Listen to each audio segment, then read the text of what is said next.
ഞാൻ യൂത്ത് കോൺഗ്രസ് സംസ്ഥാന പ്രസിഡന്റ് സ്ഥാനം രാജിവെക്കുകയാണ്. ആ രാജിവെക്കുന്നത് ഞാൻ കുറ്റം ചെയ്തതുകൊണ്ടല്ല, കോൺഗ്രസിന്റെ പ്രവർത്തകന് ഇത് ന്യായീകരിച്ചുകൊണ്ട് നിൽക്കലല്ല പണി. യൂത്ത് കോൺഗ്രസ് സംസ്ഥാന അധ്യക്ഷനായതിനു ശേഷം പലവിധ പ്രതിസന്ധികൾ രാഹുൽ നേരിട്ടിട്ടുണ്ടെങ്കിലും പ്രതിരോധിക്കാനാവാത്ത വിധം പ്രതിക്കൂട്ടിലായത് ഇത്തവണയാണ്.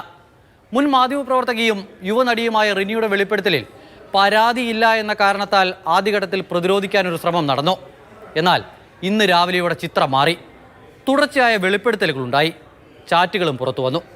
ഗൗരവ സ്വഭാവത്തിലുള്ള ഓഡിയോ സന്ദേശം കൂടി പുറത്തു വന്നതോടെ പ്രതിരോധങ്ങളെല്ലാം പാളി. ഒടുവിൽ അനിവാര്യമായ രാജി. ഞാൻ തെറ്റ് ചെയ്തിട്ടുണ്ടെങ്കിൽ, ഞാൻ വ്യക്തിപരമായി തെറ്റ് ചെയ്തിട്ടുണ്ടെങ്കിൽ ഞാൻ വ്യക്തിപരമായി അനുഭവിക്കും. അത് ഞാൻ നിയമത്തിൻ്റെ മുന്നിൽ പോയി എൻ്റെ നിരപരാധിത്വം തെളിയിക്കേണ്ടതും എൻ്റെ ബാധ്യതയാണ്. നിയമവിരുദ്ധമായി ഇന്നത്തെ ദിവസം വരെ നിയമവിരുദ്ധമായി ഏതെങ്കിലും ഒരു പ്രവൃത്തി ഞാൻ ചെയ്തിട്ടില്ല എന്നുള്ള ഉത്തമമായ ബോധ്യം എനിക്കുണ്ട്. ഉത്തമമായ ബോധ്യമാണ്. നേതൃത്വത്തിന്റെ ആവശ്യപ്രകാരമല്ല രാജി എന്ന് രാഹുൽ ആവർത്തിച്ച് പറയുന്നുണ്ട്. എന്നാൽ രാഹുലിനെതിരെയുള്ള വെളിപ്പെടുത്തലുകൾ പാർട്ടിക്കുണ്ടാക്കുന്ന ക്ഷീണം എത്രത്തോളം ഉണ്ട് എന്ന രമേശ് ചെന്നിത്തല അടക്കം നേതാക്കൾ ഹൈക്കമാൻഡിനെ ധരിപ്പിച്ചിരുന്നു. മറ്റ് പ്രധാനപ്പെട്ട നേതാക്കളും രാഹുലിനെ കൈവിട്ടു. ഇതിന് പിന്നാലെയായിരുന്നു രാജി. എന്നോട് രാജിവെക്കുമ്പോൾ രാവിലെ തൊട്ട് പറയുന്നത് ഹൈക്കമാൻഡ് രാജി ആവശ്യപ്പെട്ടു. ഞാൻ അറിഞ്ഞിട്ടില്ല. ഈ ഹൈക്കമാൻഡ് രാജി ആവശ്യപ്പെടുകയാണെങ്കിൽ എന്നോടാണല്ലോ ആവശ്യപ്പെടേണ്ടത്.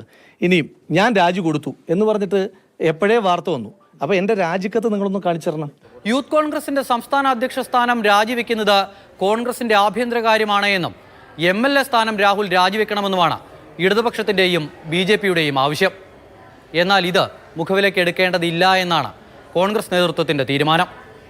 മുൻപ് MLA-മാർക്കെതിരെ സമാന ആരോപണമുണ്ടായ ഘട്ടത്തിൽ രാജിവെച്ചിരുന്നില്ല. ഈ കീഴ്വഴക്കമാണ് ചൂണ്ടിക്കാണിക്കുന്നത്.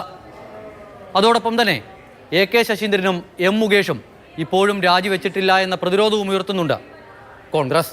ഞാൻ യൂത്ത് കോൺഗ്രസ് പ്രസിഡന്റ് രാജു.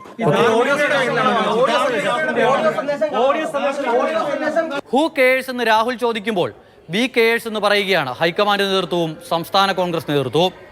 ഇതിലാണ് രാഹുലിന് അടിപതറിയത്. രാഹുലിന്റെ രാജിയോടെ നിലവിലെ വിവാദങ്ങൾ ഒരു പരിധിവരെ ശമിപ്പിക്കാൻ കഴിയുമെന്ന പ്രതീക്ഷയാണ് കോൺഗ്രസ് നേതൃത്വത്തിനുള്ളത്. അമൽ തേനമ്പറമ്പിൽ, മാതൃഭൂമി ന്യൂസ്, തിരുവനന്തപുരം.